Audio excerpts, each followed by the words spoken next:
কি গো বাজার বললে আবার পলি প্যাকেট ধরে? হ্যাঁ, পলিব্যাগ আবার ধরে তো।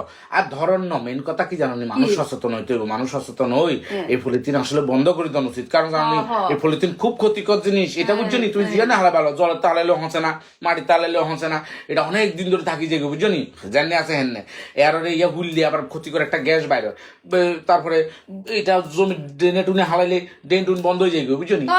কি করার দরকার না, তবে এটা ঠিক আছে। এই যে তবে একখান সমীক্ষায় দেখা গেছে, বুঝছেন, মানে এটা আর সমীক্ষায় দেখা গেছে এই ফলি ব্যাগ, বুঝছনি, এই যে তরকারি দোয়ানের ফলি ব্যাগ, বাজমাল দোয়ানের ফলি ব্যাগ, এইসব ফলি ব্যাগ হচ্ছে ক্ষতিকর, বুঝছো?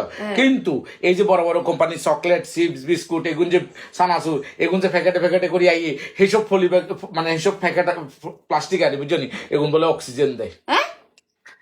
না হাসা তো, এগুলো অক্সিজেন দেয়। আর নইলে তুই চিন্তা করো না, পলিব্যাগ এগুন ধরে হই এগুন কেন আইয়ে, তাহলে বড় বড় কোম্পানিগুলি কেন এই প্লাস্টিকের প্যাকেটের জিনিস কিন দি ঢুকাই আমরার মতন গরিব মানুষের খাবার, এবং মানুষ এগুলি খাইয়ে, বুঝছো নি? তাহলে শোনা লাগানো, এটা একদিকে আমরা বেকুব বানানো। হ্যাঁ, ঘটনা হয়েছে বন্ধ হইলে সবখানে বন্ধ করতে হইব।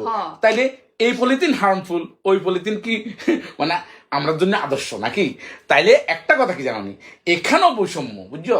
এখানেও বৈষম্য। তাই এই কারণে আর পক্ষে তো নাই কই এর, বুঝছো, যাতে সমস্ত পলিথিন ব্যান হয়।